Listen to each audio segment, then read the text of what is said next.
मध्य प्रदेश विधानसभा चुनाव से पहले बीजेपी को बड़ा झटका लगा है। कोलारस से विधायक रहे वीरेंद्र रघुवंशी ने इस्तीफा दे दिया है। साथ ही उन्होंने बीजेपी को भ्रष्ट बताया है। इसके साथ ही ज्योतिरादित्य सिंधिया और उनके समर्थकों पर कई गंभीर आरोप लगाए हैं। मेरे निवास पर वैसे अभिनंदन करता हूँ, स्वागत करता हूँ। माइक हटा दो। आप सबको मालूम है कि मेरा जीवन जन सेवा में समर्पित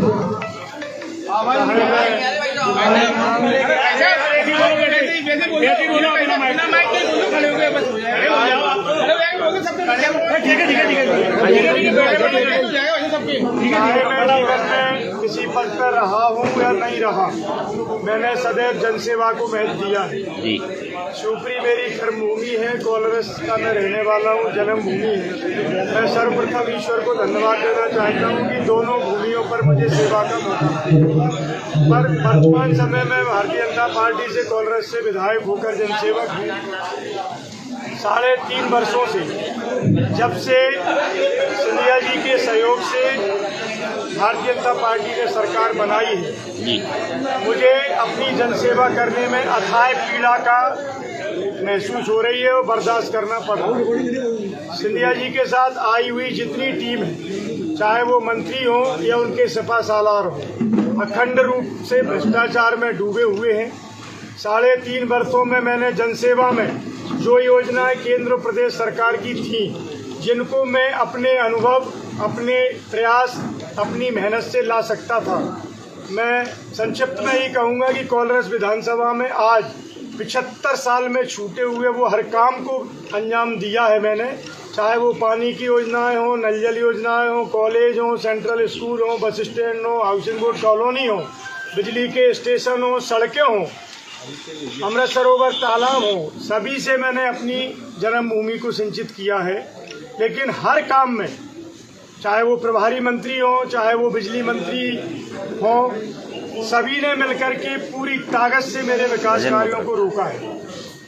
आज भी मेरे बिजली के जो 2 सब स्टेशन है अगरा का, उसको वर्तमान डीएफओ ने आधा काम होने के बाद रोक दिया है, जिसे प्रभारी मंत्री और सिंधिया जी के लोग लेकर आए हैं। बेड़ौन का बिजली का स्टेशन आप सबको ज्ञात हुआ था कि मुझे भूमि पूजन भी नहीं करने दिया। जब मैंने मुख्यमंत्री जी के प्रवास पर उसका भूमि पूजन कराया, 1 हफ्ते पहले मैंने जब लोकार्पण किया, सारे अधिकारियों को फोन करके मना कर दिया गया। व्यावहारिक रूप से मैंने ठेकेदार से टेंट लगाकर अपने सम्मान को और जनता के सम्मान को बचाया और वहां लोकार्पण किया। अनेक ऐसे उदाहरण मैं दे सकता हूं कि पूरी ताकत से सिंधिया जी के मंत्री और उनके सिपा सालारों ने मेरे विकास कार्य को क्षति पहुंचाई है। यहां तक कि 1 नहीं 2 3 बार इन 3.5 वर्षों में प्रभारी मंत्री या उनके मंत्रियों में मुझ पर फर्जी FIR कराने की कोशिश की, चाहे वो मेडिकल कॉलेज का प्रकरण हो और चाहे वो अन्य कई प्रकरण हो। तो लगातार मैं अपने सम्मान को कैसे बचा पाया हूं, राम जी की कृपा से मैं बहुत ज़्यादा आहत हूं। इन सारी चीज़ों को समय समय पर मैंने, चाहे प्रदेश नेतृत्व भाजपा का हो, माननीय मुख्यमंत्री शिवराज सिंह जी चौहान हो, या जो भी हम नेतृत्व कह सकते हैं, सभी को 3.5 वर्षों में दर्जनों बार इस बात को मैंने कहा। और यहाँ तक 1-1.5 महीने पहले शिवपुरी जिले की कोर कमेटी में संपूर्ण शीर्ष नेतृत्व के सामने मैंने केवल इतना निवेदन किया कि माननीय मुख्यमंत्री जी, 3.5 वर्षों से मैं अपनी पीड़ा, क्षेत्र की जनता की पीड़ा आपके सामने रख रहा हूँ, लेकिन आप किस दबाव में हैं, मुझसे क्या भूल हुई है। पर मुझे लगता है कि शायद मुझसे ये भूल हुई कि मैंने माननीय जयभान सिंह पवैया जी का काम किया लोकसभा में। शायद मुझसे ये भूल हुई कि KP यादव जी को जिताने में तिल बराबर मेरी सहयोग रहा। अगर ये भूल हुई है तो आगे से ये भूल मैं नहीं करूंगा। लेकिन कृपया करके जनता के विकास कार्यों को मंत्री न रोके। मंत्री जी से मेरी 5 मिनट आपके साथ बैठक करा दें। ये 3.5 साल में निवेदन करता रहा, लेकिन मेरे व्यस्ततम मुख्यमंत्री जी को मुझे 5 मिनट का समय देने का प्रभारी मंत्री से चर्चा का नहीं मिला और मुझे मजबूरन कोर कमेटी की बैठक में CM हाउस पर 1 महीने पहले खड़े होकर, जिससे पार्टी शायद अभद्रता मानती हो, मैं तो नहीं मानता, कि बंद कमरे में अगर विधायक अपने मुख्यमंत्री से बात नहीं कह सकता तो क्या मीडिया के सामने कहेगा, जो आज नौबत आई है। मैं नहीं चाहता था ये नौबत आए, पर मैं जनसेवक हूं और मैं अपने मुंह से नहीं कहना चाहता कि राजनीति से 22 वर्ष में मैंने 22 रुपए का लाभ अर्जित नहीं किया किसी भी माध्यम से। अपने मेहनत की कमाई से, मेरे बेटों के व्यापार की मेहनत की कमाई से मैंने सारे चुनाव लड़े हैं, सारी जनसेवा की है। चाहे वो गौ सेवा की हम बात करें, चाहे मानव सेवा की करें, मैंने कोलारस विधानसभा में अपनी सेवा के सारे प्रयत्न करने की कोशिश की है। पर जब मुझे लगा कि भारतीय जनता पार्टी में ग्वालियर चंबल में या ग्वालियर गुना लोकसभा में भारतीय जनता पार्टी हमारी बात को सुनना नहीं चाहती है, व्यक्ति विशेष और किसी परिवार के दबाव में मूल भारतीय जनता पार्टी के कार्यकर्ता को यहाँ कोई शरण नहीं मिलने वाली है, तो मुझे लगा कि मुझे अब निश्चित रूप से इस परिवार से पृथक होना चाहिए। और इन पीड़ाओं के कारण मैं आज ये निर्णय ले रहा हूँ। प्रमुख कारण यही है। दूसरा कारण है, जैसे मैंने विधानसभा में शिवपुरी जिले के 2 वर्ष से चल रहे 84 करोड़ के घोटाले की बात उठाई विधानसभा प्रश्न के माध्यम से, तो मेरी शायद पार्टी को ठीक नहीं लगा हो, पर मैंने चर्चा की। उस चर्चा में केपी सिंह जी भी बोले, कांग्रेस के विधायक। लेकिन मुझे दुख है कहते हुए उन किसान भाइयों को हौसला और हिम्मत देना चाहता हूं, जिनके 10-10, 20-20 लाख रुपए जमा है, जिनके घर में दुर्भाग्य से किसी के कैंसर है, किसी की बच्ची की शादी होना है। लगातार 3 साल प्रयास करने के बाद उस विषय पर भी ना विधानसभा में गंभीरता से लिया गया, ना माननीय मंत्री अरविंद भदौरिया जी सहकारिता मंत्री ने उस विषय को लिया। अनेक बार, दर्जनों बार चर्चा करने के बाद मैं हताश हो गया। और आज वो जो गरीब किसान जिसका 10 लाख, 5 लाख, 20 लाख जमा है, उसको 2-2 हजार रुपए एक बार जाने पे मिल रहे हैं। तो इस तरह की अनदेखी करना जन समस्याओं की, सहकारिता घोटाला। और चाहे गौ सेवा की बात करें, मैंने 2 बार विधानसभा प्रश्न लगाए हैं पिछले 1 सालों में कि गौ माता को केवल 15 रुपए आप अनुमान देते हो और 30 रुपए मिलता है आपका उत्तर प्रदेश में, और पड़ोस के राज्य कांग्रेस शासित राज्य राजस्थान में भी इससे अधिक मिलता है। तो मैंने विधानसभा प्रश्न के माध्यम से भी गौ माता की चिंता करने की कोशिश की, क्योंकि मेरा विशेष लगाव है। और इस लगाव को आप महसूस कर सकते हैं कि धर्मपुरा आदर्श गौशाला में मैं अपने प्रणपण से ज्यादा प्यार करके उन गौ माताओं की सेवा में खड़ा हूं। मैं जब आहत हुआ, जब विधानसभा प्रश्न में ये जवाब आया कि सरकार इस पर न कोई विचार कर रही है, न करना चाहती है, तो मैं पूछना चाहता हूं माननीय मुख्यमंत्री जी, जिस गौ माता को नाम लेकर हम भारतीय जनता पार्टी के रूप में आज तक कार्यकर्ता गली गली में वोट मांगते थे, उस गौ माता के लिए बजट में 1 रुपए आपने विधानसभा प्रश्न और मेरी मांग पर रखने की कोशिश नहीं की। वो 15 रुपए भी आप अलग अलग विभागों से भीख सी मांग करके डलवाते हैं, 5-5 महीने तक उसका भुगतान नहीं होता। आज भी आदर्श गौशाला धर्मपुरा का 5 महीने का भुगतान बाकी है। लाखों रुपया मैंने अपने मेहनत बच्चों की कमाई से वहां लगाकर गौ माता को बचा के रखा है। तो इस तरह की संवेदनशीलता पर भी ये भारतीय जनता पार्टी का नेतृत्व और भारतीय जनता पार्टी के माननीय मुख्यमंत्री, जो आज तक मेरे मुख्यमंत्री थे, मैं आज उनको नमस्कार करना चाहता हूं, क्योंकि जनसेवा मेरा लक्ष्य है।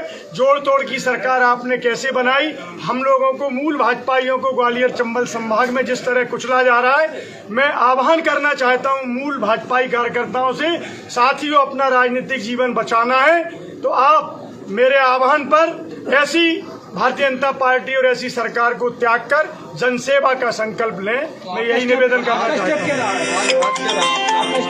मैं आज आहत होकर के भारतीय जनता पार्टी के समस्त पदों से जो मुझ पे है वो इस्तीफा देता हूँ, और मेरे क्षेत्र और जिले के आप सभी से मैं निवेदन करता हूं कि मुझे मार्गदर्शन करें, आगे मुझे क्या करना है। अगर आप सब मशवरा देंगे तो मैं राजनीति में रहूंगा, और नहीं मैं अपने जीवन में जनसेवा करता रहूंगा। मेरे कार्यकर्ता भाइयों से, शुभचिंतकों से, मीडिया के साथियों से, प्रबुद्ध नागरिक जनों से मैं लगातार 2 दिन 4 दिन जितनी आवश्यकता है संवाद भी करूंगा, लाइव भी रहूंगा वीडियो कॉन्फ्रेंस के माध्यम से। जैसे भी आप सब जैसा मार्गदर्शन करेंगे वैसे मैं कदम उठाऊंगा।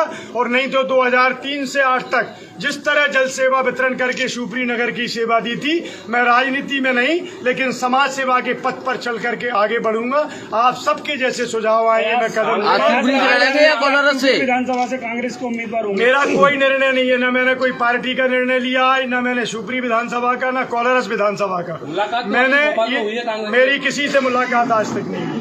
कांग्रेस के लोग अपेक्षा करते हैं, उम्मीद करते हैं, जगह जगह से खबर करते हैं, ये बात आप तक भी पहुंचती है, मुझ तक भी आती है। ये कहीं अगर आपको मौका देती है शिवपुरी से तो आप चुनाव लड़ेंगे? ये कहीं पार्टी पे दबाव तो नहीं है? नहीं, कोई दबाव नहीं है।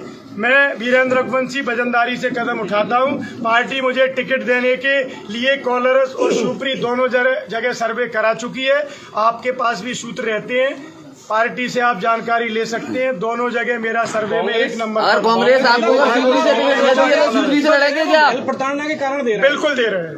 महल प्रताड़ना और महल के साथ आए मंत्रियों के अखंड भ्रष्टाचार से दुखी होकर कांग्रेस अगर शिवपुरी से और मैं कहना चाहता हूं कि मेरे प्रभारी मंत्री शिवपुरी जिले के आज तक के माननीय महेंद्र सिंह सिसोदिया जी 500 लोगों के जनप्रतिनिधियों की बैठक में कहते हैं कि भ्रष्टाचार भगवान पर चढ़ाए जाने वाला प्रसाद और नेक है, ये नेक तो आपको देना पड़ेगा। मुझे उस दिन शर्मसार होना पड़ा जब माननीय अमित शाह जी की ग्वालियर बैठक थी और प्रभारी मंत्री मेरे विधानसभा में मेरी मंच पर 500 सरपंच, सहायक सचिव और भारतीय जनता पार्टी के समस्त कार्यकर्ताओं के मंच से ये बात कहते हैं एक सरपंच के कहने पर कि साहब गाड़ियां लेके कहां से जाएं, आपके सीओ या जनपद या अधिकारी 20% कमीशन ले रहे हैं और 5 महीने में हमें केवल 5-5 लाख रुपए विकास के लिए मिला है। तो प्रभारी मंत्री मेरी मंच पर मेरी विधानसभा को शर्मसार करते हैं, भारतीय जनता पार्टी को शर्मसार करते हैं कि मंदिर जाते हो, प्रसाद चढ़ाते हो, माला चढ़ाते हो, ये भी नेक है, आपको देना पड़ेगा। और वो प्रभारी मंत्री पिछले 6 महीने से पद पर बैठे हुए हैं। मैं मांग करना चाहता हूं माननीय अमित शाह जी की कि पार्टी को बचाना है तो ऐसे भ्रष्ट मंत्रियों को आप तत्काल बर्खास्त कर दें, नहीं पूरा मध्य प्रदेश भ्रष्टाचार से त्रस्त हो चुका है। भाजपा जीरो टॉलरेंस की बात कर रही है, लेकिन भ्रष्टाचार की जो सरकार आई है कहना पड़ेगा कि 2023 में विचारधारा संतुष्ट नहीं है। बिल्कुल नहीं है। भारतीय जनता पार्टी की विचारधारा अच्छी थी, अच्छी होगी, लेकिन जब से जोड़ तोड़ की सरकार बनाई है मेरा मध्य प्रदेश त्राही हो गया है। मैं और कोई आरोप नहीं लगाना चाहता, इतना ही कहना चाहता हूं कि भ्रष्टाचार के साथ साथ ऐसे अनेक ऐब इनके मंत्रियों में है जो प्रदेश को शर्मसार करने वाले हैं। अगर आपको टिकट मिला, अगर कांग्रेस टिकट देती है तो आप चुनाव लड़ेंगे? मैं अभी आप सबसे मशवरा लूंगा, पूरे क्षेत्र से लूंगा। मेरा जीवन का लक्ष्य जनसेवा है। मैं राजनीति में नहीं था, जनसेवा करते हुए 2007 में आप सबकी मांग पर उपचुनाव में मुझे मौका दिया था। आप सबने प्रेम दिया। आपको विधानसभा के कार्यकाल के अंत में क्यों मालूम पड़ी कि जनसेवा करना चाहता हूं। पूरे जिले के लोग, आप मीडिया के साथी, सबसे चर्चा करूंगा लगातार 2 दिन 4 दिन, जैसा मुझे निर्देश क्षेत्र के लोग करेंगे। सिंधिया के जो मंत्री हैं उनका खामियाजा सरकार को 2023 में उठाना पड़ेगा, निश्चित रूप से उठाना पड़ेगा। और ये बात मैंने उस दिन जिला कोर कमेटी की सीएम हाउस की बैठक में भी मुख्यमंत्री से निवेदन किया, जब मेरी उन्होंने मुख्यमंत्री की प्रभारी मंत्री द्वारा मुझे मूल भाजपाइयों को पीड़ित करने के विषय पर चर्चा की और वो चर्चा करने को तैयार नहीं थे माननीय शिवराज सिंह जी, तो मैंने पीड़ित होकर वहीं कहा था कि भाई साहब मत भूलिए, सरकार बनाने के लिए केवल ये भ्रष्ट प्रभारी मंत्री की जरूरत नहीं पड़ेगी, मध्य प्रदेश के वोटर्स की जरूरत पड़ेगी, हम जैसे विधायक और सिपाहियों की जरूरत पड़ेगी। इतना कहने के बाद भी प्रभारी मंत्री के साथ मुझे 5 मिनट बिठा करके 3.5 साल में माननीय शिवराज सिंह जी या शीर्ष नेतृत्व ने उचित नहीं समझा। अगर शिवपुरी विधानसभा से कांग्रेस आपको मौका देती है तो आप नहीं, तो आप तैयार हैं इसके लिए? मैं कह रहा हूं ना कि जनता जनार्दन, शिवपुरी शहर के लोग, कोलारस जिला, करेरा, पिछोर में सब जगह सेवा करता हूं। 2, 4, 6, 8 दिन में जो भी आपके सुझाव आएंगे जन सेवा के लिए मैं उस पर अमल करूंगा। और आप सब कहेंगे कि राजनीति आपके लायक नहीं है तो मैं राजनीति करूंगा भी नहीं, मैं जनसेवा करूंगा। अंतिम निर्णय कब तक लेने वाले हैं? जैसे आप सबके पर्याप्त सुझाव आ जाएंगे, आज से ये संदेश जाने के बाद सैकड़ों टेलीफोन आएंगे, सैकड़ों जगह से आप लोगों का मशवरा होगा। मैं भी अपने जो शुभचिंतक हैं, जनसेवा में मेरी मदद करते हैं, 100, 200, 500 लोगों को मैं भी टेलीफोन लगाऊंगा, सब लोगों का सर्वसम्मति से। कांग्रेस का हाईकमान आपके संपर्क में है क्या? नहीं, मैंने कोई संपर्क आज तक। जैसे कल से आपका रूमर उड़ रहा है कि बीजेपी छोड़ रहे हैं, तो कोई वरिष्ठ नेताओं ने आपसे चर्चा की? नहीं, कोई टेलीफोन मेरे पास नहीं आया। नहीं, गलत नहीं, ऐसा कोई नहीं। देखते हैं ना, मैंने निर्णय लिया है। मैं सेवा करना चाहता हूं। अगर शिवपुरी जिले के लोग कहेंगे कि आप तो पूर्ववत 2003 और 8 की तरह सेवा करिए, मैं उस पर भी तैयार। क्या कारण थे कि हम 4 साल आपकी भावनाएं चुनाव के करीब ही हाथ हुई है? देखिए, राजनीति कोई ये बात मुझ पर इसलिए लागू नहीं करना मेरे दोस्तों कि जब 2013 में मैं प्रताड़ित होकर सिंधिया जी से चुनाव मेरा हराने के बाद धोखे से 2013 में मैंने भाजपा ज्वाइन की थी, तो उस समय भी पहला मध्य प्रदेश का विधायक लेवल का कार्यकर्ता था जिसने 5 वर्ष पहले चुनाव के भाजपा को ज्वाइन किया था, कांग्रेस को छोड़ा था। तो लालच मेरे जीवन में ना आया है ना आएगा, ना पैसे का, ना टिकट का, ना पद का। आप पार्टी से बीजेपी से हाथ है या सिंधिया से हाथ? बीजेपी की रीति और नीति सिंधिया जी के साथ सरकार बनाने के बाद पूरी बिगड़ गई। आज तो सिंधिया जी की टीम ने जिस तरह भ्रष्टाचार, आगे कहना उचित नहीं होगा माइक पर, जो ऐब और एमाल मुख्यमंत्री कर रहे हैं, मैं इतना ही कहता हूं कि ये जोड़ तोड़ के बाद सारी की सारी भारतीय जनता पार्टी के सिद्धांत दब गए हैं। नहीं तो भ्रष्टाचार तो सिंधिया जी के मंत्री करते हैं। नहीं, मैं कोई अपनी जनता का, आप सब मुझे सलाह मशवरा नहीं देंगे। विधायक जी, आपका ये कहना है कि सिंधिया पार्टी पर हावी है। विधायक जी, विधायक जी अपनी जनसेवा जारी रखें। विधायक जी, आपका ये आरोप, विधायक जी, आप ये कह रहे हैं कि सिंधिया जी के आने के बाद भाजपा की रीति नीति और जो शिष्टाचार जो कुछ है वो सब बदल गया। यानी कि सिंधिया जी इतने हावी हैं पार्टियों पर कि उसकी एक व्यक्ति की चलती है, पार्टियां गोल पड़ जाती हैं उसके सामने। जब आप कांग्रेस में थे तब भी कुछ सिंधिया जी की चलती थी, जब वो भाजपा में आ गए तब भी सिंधिया जी की चलती है, पार्टियां गोल हो गई। ये क्षेत्र का दुर्भाग्य है कि हम जैसे जनसेवकों को बार बार कुचला जाता है, और आप और जनता जनार्दन मुझे आशीर्वाद देंगे, सहयोग करेंगे, तो मैं तो अपना जीवन से जनसेवा में अर्पित कर चुका हूँ। क्या वो सिंगल व्यक्ति पार्टियों से ऊपर है? सिंधिया जी पार्टियों से ऊपर है। अभी तो यही प्रमाणित हो रहा है, पार्टियों से ऊपर है सिंधिया जी। प्रमाणित जल्दी घर वापसी की उम्मीद है आपकी? नहीं, मैं अभी इसको कोई निर्णय नहीं लूंगा। आप सब जैसा मशवरा देंगे, अब आपके ये मीडिया में जाने के बाद लाखों लोगों को पता लगेगी, हजारों लोगों से मेरी बात होगी, जो आप मार्गदर्शन करोगे मैं करूंगा। आप मुझे अच्छे से जानते हैं कि मेरा लक्ष्य केवल जनसेवा है। छोड़ने से पहले मुख्यमंत्री से आपकी कोई बातचीत है? कुछ हुआ? मैंने प्रयास किए बात करने की, महीने 2 महीने पहले भी हुई, कोर कमेटी की बैठक में भी हुई, 3.5 साल में अनेक बार हुई। वो इतने दबाव में है, किसके दबाव में है ये उनसे ही पूछने की जरूरत है। आप मीडिया के माध्यम से पूछिए कि मूल भारतीय जनता पार्टी के लोगों को कुचला जा रहा है, जनसेवकों को कुचला जा रहा है, आप मूक दर्शक क्यों बने हुए हैं? क्या इसका दुष्परिणाम आपको नहीं भुगतना पड़ेगा? लेकिन विधायक जी, मूल भाजपा के तो किसी भी कार्यकर्ता ने पार्टी नहीं छोड़ी है। मेरा नंबर 1 पे आप जानकारी लेना।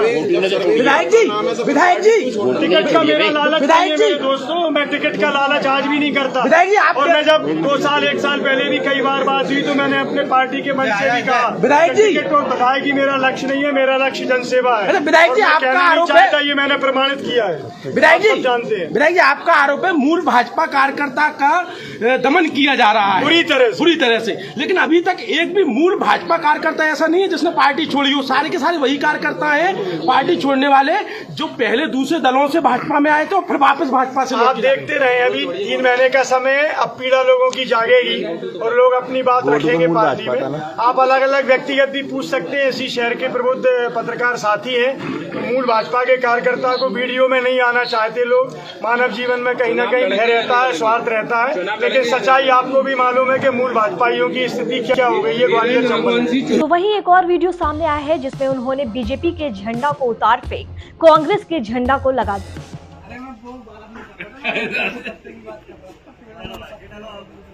फेंक दे।